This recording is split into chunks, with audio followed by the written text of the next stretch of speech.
Micro economics का introduction है। Basically सबसे पहला जो यूनिट है वो आपका इंट्रोडक्शन है, जिसमें हम लोग बेसिक इकोनॉमिक्स को इंट्रोड्यूस करेंगे। इकोनॉमिक्स के जो बेसिक कॉन्सेप्ट्स है आज हम लोग उसको इस यूनिट के अंदर एक्सप्लेन करने वाले हैं।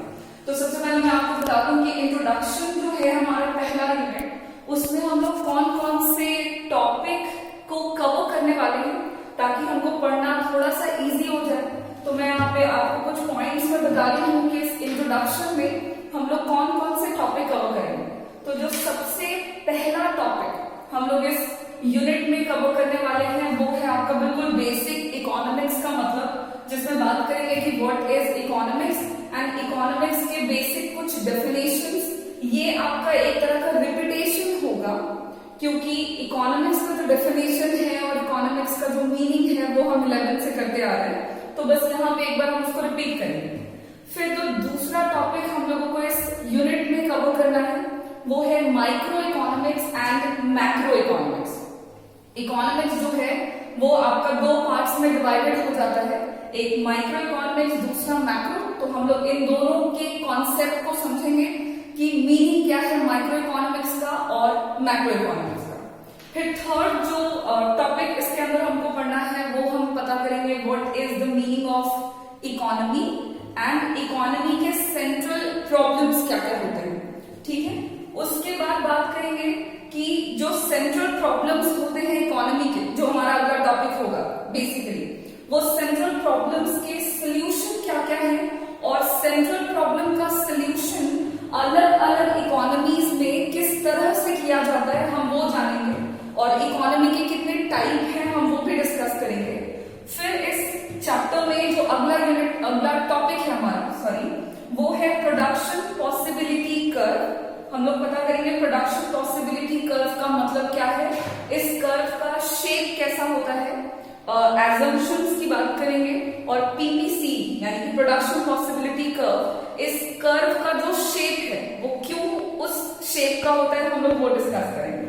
और जो last but not the least topic इस चैप्टर में हम लोग कवर करने वाले हैं वो है कॉन्सेप्ट ऑफ अपॉर्चुनिटी कॉस्ट, जो कि थोड़ा सा प्रोडक्शन पॉसिबिलिटी कर्व से ही सिमिलर है या उसी का पार्ट है, हम लोग उसको कवर करने वाले हैं। तो ये कुछ बेसिक से 6 टॉपिक हम लोग यूनिट 1 में, जो कि आपका इंट्रोडक्टरी पार्ट होगा, उसके अंदर कवर करेंगे और हमारा जो यूनिट है वो फिर फिनिश हो जाएगा।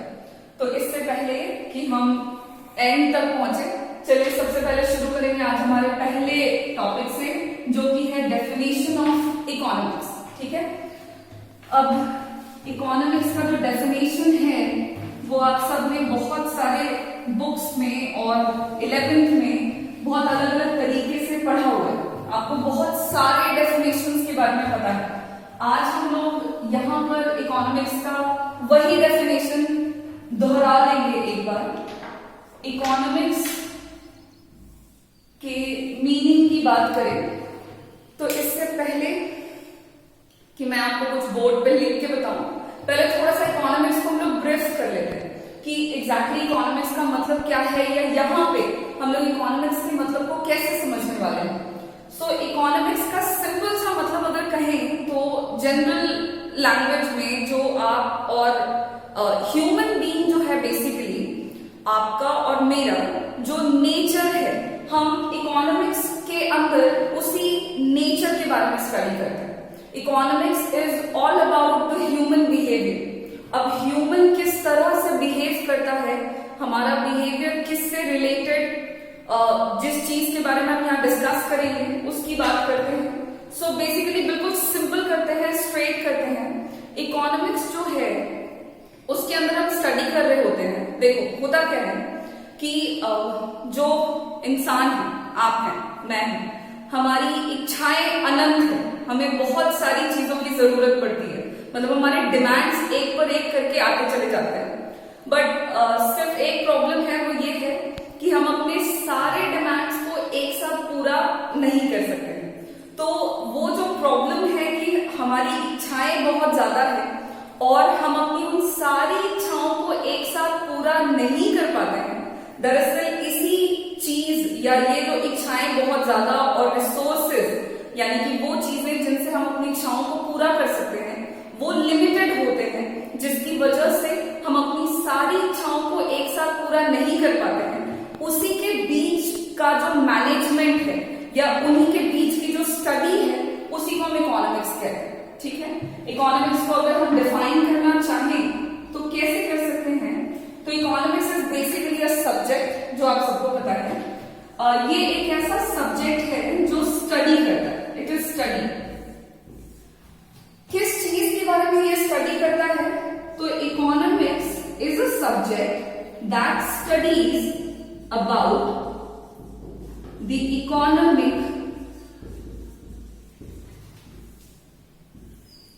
प्रॉब्लम्स। सिंपल, बिल्कुल एकदम सिंपल रखेंगे। इकोनॉमिक्स का सिंपल एक लाइन में मतलब आप लोगों को याद रखना है कि इकोनॉमिक्स एक ऐसा सब्जेक्ट है जो इकोनॉमिक प्रॉब्लम्स की स्टडी करता है। अब इतना तो पता लग गया कि ठीक है, इकोनॉमिक्स इज अ सब्जेक्ट जो इकोनॉमिक प्रॉब्लम्स की स्टडी करता है। यहाँ पर एक नया टर्म आ गया, that is economic problems. Basically नया नहीं है, बट हम लोगों को ये समझ लेना है कि इकोनॉमिक प्रॉब्लम का मतलब क्या है। तो इकोनॉमिक प्रॉब्लम्स बेसिकली जो मैं अभी आपको बता रही थी कि इच्छाएं बहुत ज्यादा है हमारी, और उन इच्छाओं को हम एक साथ पूरा नहीं कर पाते हैं क्योंकि हमारे जो रिसोर्सेज हैं वो लिमिटेड है। So basically economic problem arise होने का जो कारण है, it is arises due to. Economic problem के उत्पन्न होने का जो कारण है वो बेसिकली 3 है। सबसे पहला जो कारण है वो है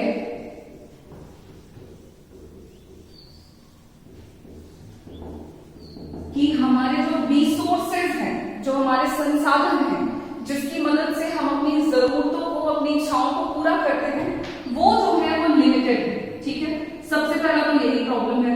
दूसरा प्रॉब्लम है कि जो मनुष्य की इच्छाएं हैं, हमारी जो जरूरतें हैं, वो अनलिमिटेड है। ये आपको बताने की जरूरत नहीं है कि हमारी इच्छाएं अनलिमिटेड है।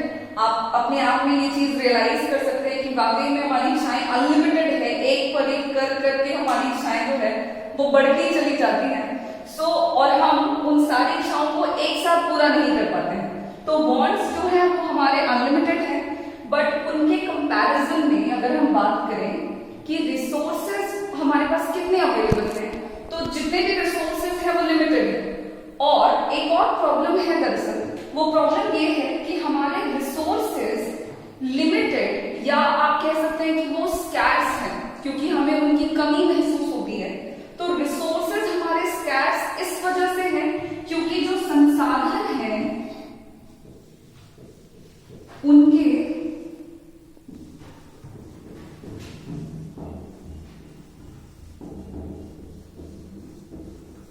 इस्तेमाल जो है वो ऑल्टरनेटिव है।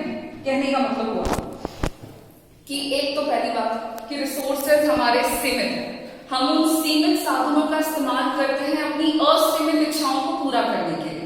और रिसोर्सेज की कमी हमें इसलिए महसूस होती है क्योंकि जो रिसोर्सेज का हम इस्तेमाल कर रहे हैं अपनी इच्छाओं को पूरा करने के लिए, उन रिसोर्सेज का हम इस्तेमाल एक से ज्यादा कामों में कर सकते हैं।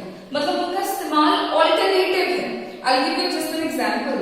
सपोज करिए कि आपको, चलो रिसोर्स में हम पैसा मान लेते हैं, ठीक है, पैसा स्ट्रेट रहेगा, हमें ज्यादा समझ में आएगा।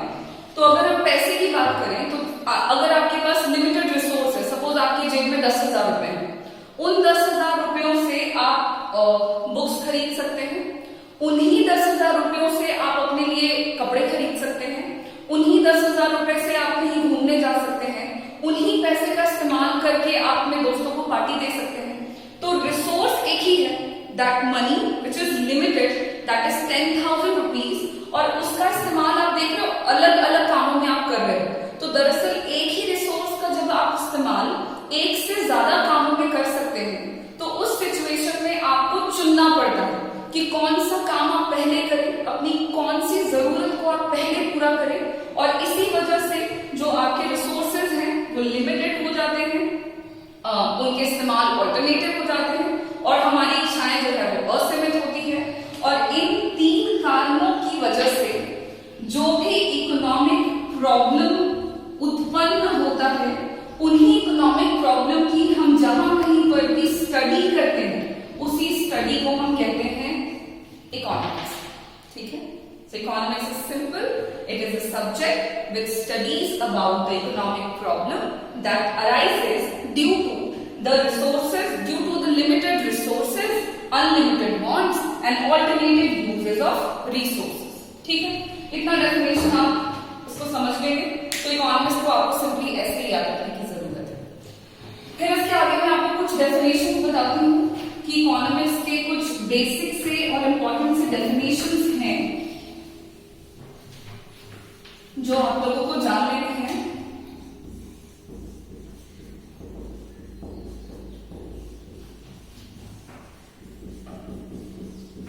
इकोनॉमिक्स जो है उसको बहुत सारे इकोनॉमिस्ट ने अलग अलग तरीके से डिफाइन किया है। सो बेसिक हम यहाँ पर 4 डेफिनेशन लेकर चलेंगे। इकोनॉमिक्स को मेनली 4 अलग अलग तरीके से डिफाइन किया गया है और किस किस बेसिस पे डिफाइन किया गया है तो मैं यहाँ पे आपको बताती हूँ। सबसे पहला जो डेफिनेशन है इकोनॉमिक्स का वो है आपका वेल्थ ओरिएंटेड डेफिनेशन।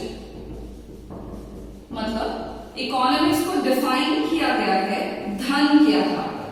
सबसे पहले जो इकोनॉमिक्स को डिफाइन किया गया वो कहा गया कि अर्थशास्त्र जो है वो धन का विज्ञान है। Economics is a science of wealth. और ये जो वेल्थ ओरिएंटेड डेफिनेशन है ये आपका सबसे पहले दिया गया था एडम स्मिथ के द्वारा, जिनके बारे में आप सब जानते हो। He is the father of economics. तो सबसे पहले इन्होंने इकोनॉमिक्स को जो डिफाइन किया वो धन के आधार पर किया है और ये सबसे पहला डेफिनेशन माना जाता है इकोनॉमिक्स का कि इससे पहले इकोनॉमिक्स को और भी किसी तरीके से डिफाइन नहीं किया गया। बात करते हैं कि एडम स्मिथ के बारे में आप एक बात और जान लें कि जो एडम स्मिथ है उनकी एक फेमस बुक है जिसका नाम है an inquiry into the nature and causes of wealth of nation। ये एक फेमस बुक है जो एडम स्मिथ के द्वारा लिखी गई है और ये बुक जो है ये आपका पब्लिश हुआ था 1776 में। ठीक है, इसी बुक में एडम स्मिथ ने सबसे पहले इकोनॉमिक्स को डिफाइन किया और इकोनॉमिक्स को डिफाइन करने का जो उन्होंने बेसिस रखा वो वेल्थ था। ठीक है, तो सबसे पहला डेफिनेशन आप बिल्कुल इसको सिंपली ऐसे याद रखना कि वेल्थ से आधारित या धन पर आधारित जो डेफिनेशन है वो एडम स्मिथ के द्वारा दिया गया था। इनके बारे में आप याद रख लेना कि he is the father of economics और इनकी बुक का नाम रख लेना, याद रख लेना an inquiry into the nature and causes of wealth of nation, जो कि 1776 में पब्लिश हुई। अब आते हैं सेकेंड डेफिनेशन पर जो कि वेलफेयर पर आधारित डेफिनेशन है। इकोनॉमिक्स को फिर फर्दर डिफाइन किया गया कल्याण के आधार। कहा गया कि अर्थशास्त्र जो है वो मानव कल्याण की बातें करता है। इकोनॉमिक्स वेलफेयर पर आधारित इकोनॉमिक्स को डिफाइन किया गया और इस डेफिनेशन को जो दिया गया है वो दिया गया है अल्फ्रेड मार्शल के द्वारा। ठीक है, ये जो डेफिनेशन है वेलफेयर ओरिएंटेड डेफिनेशन ये आपके अल्फ्रेड मार्शल के द्वारा दिया गया था। इन्होंने कहा कि इकोनॉमिक्स जो है वो ह्यूमन वेलफेयर की बातें करता है। जहां कहीं पर भी हम मानव कल्याण की बातें कर रहे हैं मतलब हम इकोनॉमिक्स की बातें कर रहे हैं। ये दूसरा फेमस डेफिनेशन है। फिर तीसरा जो डेफिनेशन इकोनॉमिक्स का है वो आपका स्कैर्सिटी ओरिएंटेड डेफिनेशन है। मतलब स्कैर्सिटी पर आधारित डेफिनेशन दिया गया है इकोनॉमिक्स का। बताया गया कि इकोनॉमिक्स जो है वो बातें करता है स्कैर्स रिसोर्सेस की और अनलिमिटेड वांट्स की। और जहां कहीं पर भी स्कैर्सिटी से रिलेटेड आपको डेफिनेशन मिलेगा तो ये जो डेफिनेशन कि सबसे पहले इकोनॉमिक्स को स्कैर्सिटी से किसने जोड़ा तो वो जो डेफिनेशन दिया गया है वो दिया गया है एल रॉबिन्स के द्वारा। एल रॉबिन्स मतलब इनका पूरा नाम हो गया लियोनेल रॉबिन्स के द्वारा, ठीक है। और इन्होंने इकोनॉमिक्स को स्कैर्सिटी पे बेस्ड करते हुए डिफाइन किया, और ये हमारा तीसरा इंपॉर्टेंट डेफिनेशन है इकोनॉमिक्स का। अब बात करते हैं चौथे डेफिनेशन की, जो हमारा इंपॉर्टेंट डेफिनेशन है। ये जो डेफिनेशन है इसको डिफाइन किया गया ग्रोथ के बेसिस पर। कहा गया कि इकोनॉमिक्स जो है वो ग्रोथ की बातें करता है, ग्रोथ एंड डेवलपमेंट की बातें करता है। और ये जो कहने वाले इकोनॉमिस्ट का नाम है, उनका नाम है पॉल सैमुएल्सन, ठीक है। ग्रोथ और डेवलपमेंट के बेसिस पे इकोनॉमिक्स को जो डिफाइन किया गया है वो पॉल सैमुएल्सन के द्वारा किया गया है। ये चार मेन इकोनॉमिक्स के डेफिनेशंस हैं जो हमारे ऑब्जेक्टिव टाइप के क्वेश्चंस के लिए इंपॉर्टेंट है। इसको हम लोगों ने 11th में भी एक बार कवर किया हुआ है, यहाँ पे बस हम इसको रिवाइज कर रहे हैं। तो चार अलग अलग तरह का डेफिनेशन है, आप उसको बिल्कुल ऐसे ही याद रखना कि वेल्थ पर आधारित डेफिनेशन किसके द्वारा दिया गया, एडम स्मिथ के द्वारा। वेलफेयर से आधारित डेफिनेशन किसने दिया है, अल्फ्रेड मार्शल ने। और स्कैर्सिटी पे बेस्ड डेफिनेशन इकोनॉमिक्स का किसके द्वारा दिया गया, तो एल रॉबिन्स के द्वारा। और आखिरी जो डेफिनेशन है वो ग्रोथ एंड डेवलपमेंट के बेसिस पे है, जो कि दिया गया है पॉल सैमुएल्सन के द्वारा, ठीक है। यहाँ पे हमारा जो फर्स्ट टॉपिक है डेफिनेशन ऑफ इकोनॉमिक्स, उसको हम लोग वाइंड अप करते हैं। बहुत ज्यादा लंबा करने की जरूरत नहीं है, बेसिक हमें इतनी ही की जरूरत है। अब बात करेंगे हम लोग हमारे अगले टॉपिक पे, जो कि हमको इंट्रोडक्शन में करना है।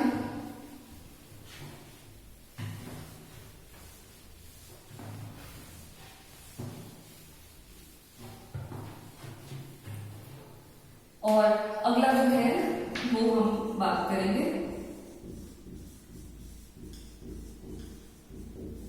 Micro economics and macro economics, ठीक है।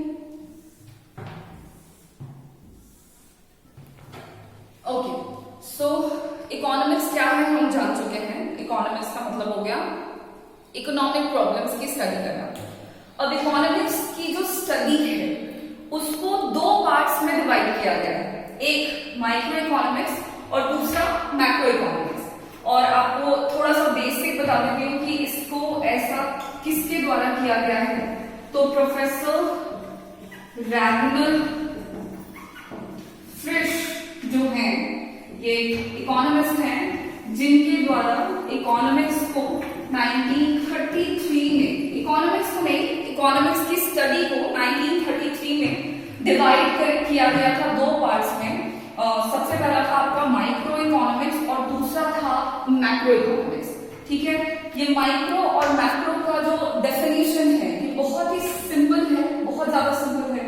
आप बस दोनों जो वर्ड आपको नजर आ रहा है, इन दोनों वर्ड्स में सिर्फ एक लेटर का डिफरेंस है, और वो एक लेटर है माइक्रो का आई और मैक्रो का ए।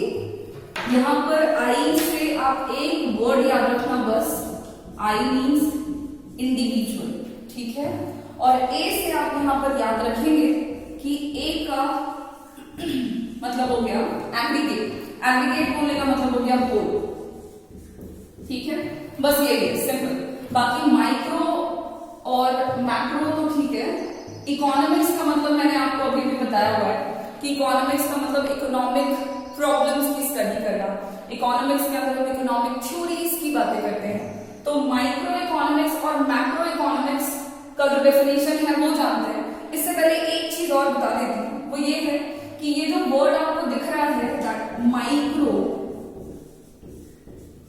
और यहां पर आपको दिख रहा है मैक्रो, ये जो दो वर्ड्स है ना, ये दोनों आपके ग्रीक वर्ड्स हैं। ये ग्रीक वर्ड नहीं है, ग्रीक वर्ड जो है जिसका ये ग्रीक वर्ड है मिक्रोज, और इस वर्ड से माइक्रो आया है, ठीक है। ग्रीक वर्ड है मिक्रोज जिससे माइक्रो वर्ड आया है, और इस वर्ड का मतलब है मिक्रोज का मतलब है स्मॉल, ठीक है। और यहां पे मैक्रो जो है ये भी अभी ग्रीक वर्ड ही है, और ये ग्रीक वर्ड है आपका मैक्रोज, जिसका मतलब होता है लार्ज, और इस वर्ड से आपका आया है macro. So simple, micro and macro comes from the Greek language. Greek में आपको मिक्रोस कहते हैं, मिक्रोस का मतलब हो गया स्मॉल, और इसी से माइक्रो वर्ड आया है। और मैक्रो जो है वो भी ग्रीक लैंग्वेज है, ग्रीक में हम उसको मैक्रोस कहते हैं, जिसका मतलब हो गया लार्ज, और वहां से मैक्रो आया है।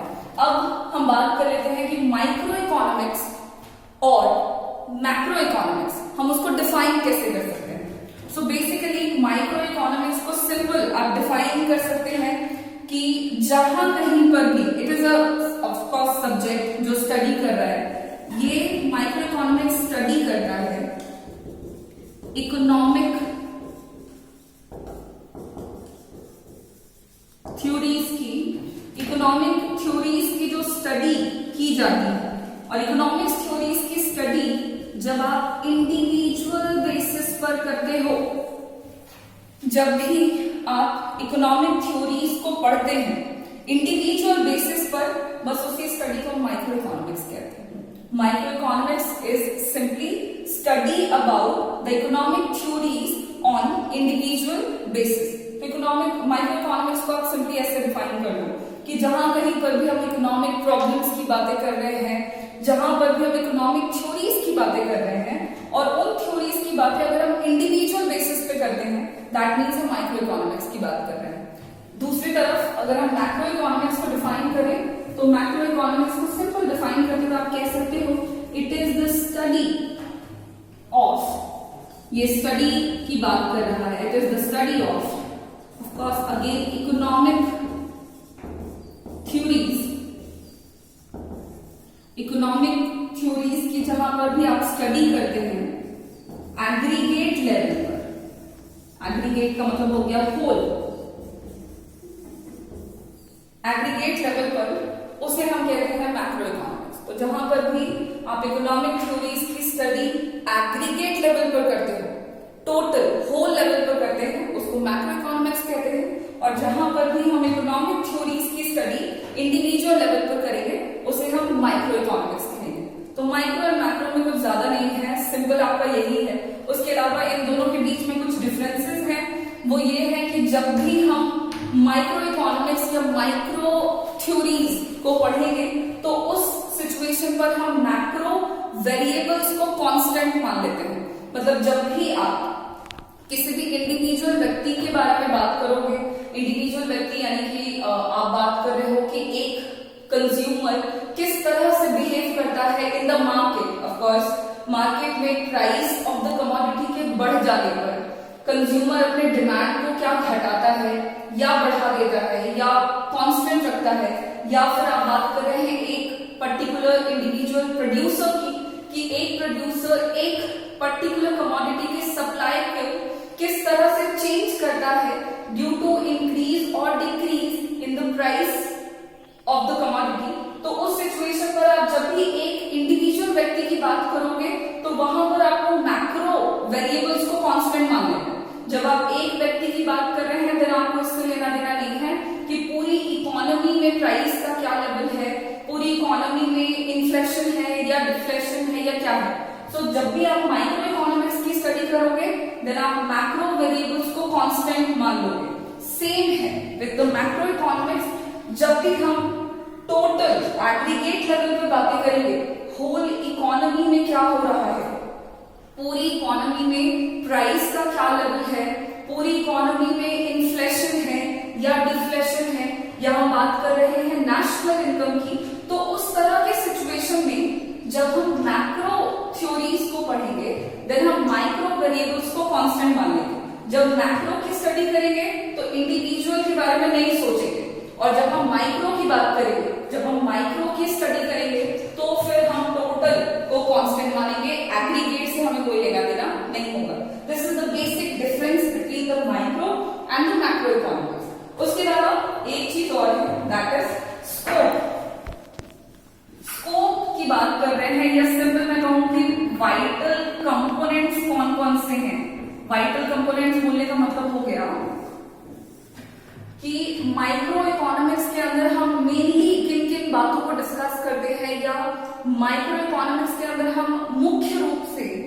कौन कौन सी थ्योरीज पढ़ते हैं, तो उसमें बेसिक आपको बस 3 याद रखने हैं, 3 से ज्यादा आप बिल्कुल टेंशन नहीं लेने की जरूरत है आपको। सबसे पहला जो आप इसके अंदर पढ़ते हो वो आप पढ़ोगे थ्योरी ऑफ कंज्यूमर बिहेवियर, ठीक है। और ये थ्योरी ऑफ कंज्यूमर बिहेवियर को ही हम कहते हैं थ्योरी ऑफ डिमांड। सबसे पहली चीज जो हम पढ़ेंगे माइक्रो इकोनॉमिक्स में वो हम पढ़ने वाले हैं theory of consumer behaviour. Consumer किस तरह से बिहेव करता है, एक उपभोक्ता किस तरह से बिहेव करता है in the market related to the price of the product. वो अपने डिमांड को बढ़ा रहा है या घटा रहा है। किसी भी कंज्यूमर के डिमांड को अफेक्ट करने वाले फैक्टर्स कौन कौन से होते हैं, हम लोग वो सारी चीजें माइक्रो इकोनॉमिक्स के अंदर पढ़ेंगे, जिसके अंदर हमने थ्योरी ऑफ डिमांड भी पढ़नी है। तो आप कंज्यूमर बिहेवियर बोलो या theory of demand, both are same thing. Second जो आपको इसके अंदर पढ़ना है वो है थ्योरी ऑफ प्रोड्यूसर बिहेवियर, और इसी को आप कहते हो थ्योरी ऑफ सप्लाई। सो इसके अंदर बेसिकली जैसे पहला जो है आपका component that is the consumer behaviour, दूसरा जो है वो आपको पढ़ना है थ्योरी ऑफ प्रोड्यूसर्स बिहेवियर। एक प्रोड्यूसर कैसे बिहेव करता है हम उसको डिस्कस करेंगे माइक्रो इकोनॉमिक्स के अंदर। और प्रोड्यूसर बिहेवियर को ही हम कह सकते हैं थ्योरी ऑफ सप्लाई, जिसमें हम सप्लाई की बातें करेंगे कि एक पर्टिकुलर कमोडिटी का सप्लाई मार्केट में किस तरह से किया जाता है, प्राइस उसको कैसे अफेक्ट करता है, कौन कौन से ऐसे फैक्टर्स हैं या कंपोनेंट्स हैं जो किसी भी कमोडिटी की सप्लाई को अफेक्ट करते हैं, तो हम उसको डिस्कस करेंगे इसके अंदर। तो ये हमारा दूसरा इंपॉर्टेंट कंपोनेंट है माइक्रो इकोनॉमिक्स का, कि माइक्रो के अंदर हम ये 2 चीजें पढ़ते हैं। और तीसरी जो इंपॉर्टेंट चीज है जो डिस्कस करेंगे, भाई कंज्यूमर की बातें हो गई, प्रोड्यूसर की बातें हो गई, मतलब डिमांड डिस्कस कर लिया, सप्लाई डिस्कस कर लिया। अब ये दोनों जिस पे डिपेंड करते हैं वो भी एक इंपॉर्टेंट कंपोनेंट है जो कि माइक्रो का ही पार्ट है अगली, जो हम इसके अंदर डिस्कस करेंगे, that is theory of price, ठीक है। तो तीसरी जो चीज है या तीसरा जो इंपॉर्टेंट कंपोनेंट है माइक्रो इकोनॉमिक्स का वो है थ्योरी ऑफ प्राइस, ठीक है, जिसमें बात करने वाले हैं कि प्राइस का डिटर्मिनेशन कैसे होता है।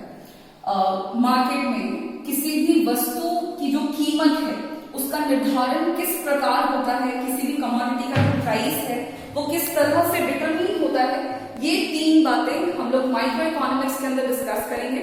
सो माइक्रो इकोनॉमिक्स के जो इंपॉर्टेंट कंपोनेंट्स हैं वो यही 3 हैं, आप याद रख लेना। सबसे पहला है consumer behaviour, theory of consumer behaviour, दूसरा है थ्योरी ऑफ प्रोड्यूसर्स बिहेवियर, और तीसरा है थ्योरी ऑफ प्राइस, ठीक है। ये था आपका माइक्रो इकोनॉमिक्स। अब मूव कर जाते हैं एक बार और मैक्रो इकोनॉमिक्स पे, जिसमें हम अगेन मैक्रो इकोनॉमिक्स के अगर स्कोप की बातें कर रहे हैं। स्कोप बोलने का मतलब हो गया कि कौन कौन से इंपॉर्टेंट कंपोनेंट्स हैं जो हम मैक्रो इकोनॉमिक्स के अंदर डिस्कस करते हैं। तो वो जो इंपॉर्टेंट कंपोनेंट्स हैं उसमें सबसे पहला जो है वो हम इसमें डिस्कस कर रहे होते हैं theory of national income.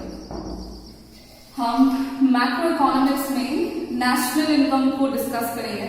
National income definition किस तरह से डिटरमिन होता है, कितने तरीके हैं, मतलब टोटल मेथड्स ऑफ काउंटिंग और अकाउंटिंग नेशनल इनकम, वो डिस्कस करना है। फिर इसी के अंदर आपको जानना है मतलब इसमें एक इंपॉर्टेंट टर्म है that is determination of equilibrium price, या उसको इनकम बोल सकते हैं, प्राइस और इनकम एंड एम्प्लॉयमेंट। जो सेकेंड टर्म या सेकेंड कंपोनेंट है मैक्रो इकोनॉमिक्स का, जिसमें हम ओवरऑल इकोनॉमी की बात करेंगे कि होल इकोनॉमी में जो प्राइस है या इनकम है और जो एम्प्लॉयमेंट है उसका संतुलन किस प्रकार से निकाला जाता है। Determination of equilibrium price of income, price और इनकम एंड एम्प्लॉयमेंट। फिर इसी में आपने पढ़ना है मनी सप्लाई के बारे में। एक इंपॉर्टेंट टर्म है मैक्रो इकोनॉमिक्स का, that is money supply. Overall economy में मनी का सप्लाई किस तरह से किया जाता है, मनी का फ्लो क्या है, सप्लाई ऑफ मनी किसके द्वारा किया जाता है, जब ज्यादा हो जाता है तब क्या होता है, इन्फ्लेशन आ जाता है। आप एक टर्म सुनते हैं, इन्फ्लेशन के बारे में आपने सुना है, डिफ्लेशन वर्ड आपने सुना है, तो क्या मतलब है हम लोग उसको इसके अंदर डिस्कस करते हैं।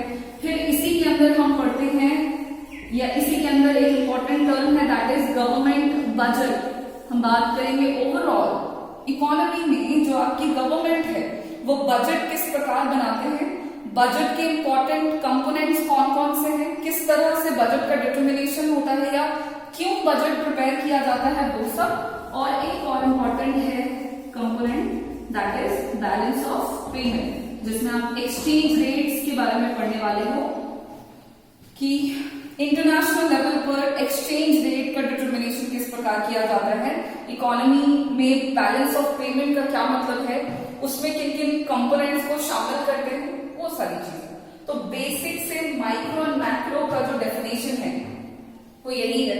आपको इससे ज्यादा इसमें कुछ याद रखने की जरूरत नहीं है। डिफरेंस के नाम पर आप 3-4 पॉइंट्स याद रख सकते हैं। एक बार क्विक रिवीजन कर लेते हैं कि क्या है माइक्रो और मैक्रो, काफी बातें होती हैं। तो सबसे पहले देख लेते हैं कि इकोनॉमिक्स को इकोनॉमिक्स की स्टडी को दो पार्ट्स में डिवाइड कर दिया गया है, micro economics and macro economics. ठीक है, माइक्रो इकोनॉमिक्स जो है उसमें जो माइक्रो वर्ड है that comes from the Greek language, जहां पर उसको मिक्रोस कहते हैं और इसका मतलब होता है स्मॉल। माइक्रो इकोनॉमिक्स को डिफाइन करते हुए आप कह सकते हो कि micro economics is the study of economic theories on individual basis. एक चीज और बताया था कि जब भी आप माइक्रो थ्योरीज को पढ़ोगे देन आपको मैक्रो वेरिएबल्स को कांस्टेंट मानेगा, रिमेन्स कांस्टेंट। जब भी आप माइक्रो थ्योरीज की स्टडी करेंगे देन आपको मैक्रो वेरिएबल्स को कांस्टेंट मानना। ठीक है, और माइक्रो इकोनॉमिक्स में इंपॉर्टेंट कंपोनेंट्स क्या क्या आ जाते हैं, तो सबसे पहला है थ्योरी ऑफ कंज्यूमर बिहेवियर, दूसरा है थ्योरी ऑफ प्रोड्यूसर्स बिहेवियर और तीसरा है थ्योरी ऑफ प्राइस। अब मैक्रो इकोनॉमिक्स की बात करें तो मैक्रो जो है अगेन ये भी ग्रीक लैंग्वेज से आया है। ग्रीक में मैक्रोज एक वर्ड है जिसका मतलब होता है लार्ज, और मैक्रो इकोनॉमिक्स को डिफाइन अगर हम कर रहे हैं तो इसको डिफाइन करते हुए कह सकते हैं कि it is study of economic theories at aggregate level या होल लेवल पे। जब भी आप मैक्रो इकोनॉमिक थ्योरीज की स्टडी करोगे that is called macro economics. इसमें भी एक टर्म बताया था कि जब भी आप मैक्रो थ्योरीज को पढ़ोगे देन आपको माइक्रो वेरिएबल्स को कांस्टेंट करना होगा, कांस्टेंट मानना होगा, रिमेन्स कांस्टेंट। एंड देन आपको मैक्रो इकोनॉमिक्स के इंपॉर्टेंट कंपोनेंट जान लेने हैं जो आप जान चुके हो। सबसे पहला इसमें है नेशनल इनकम, उसके बाद है equilibrium price and employment, money supply, government budget and balance of payment. ये बेसिक डिफरेंस है between the micro and macro economics. ठीक है।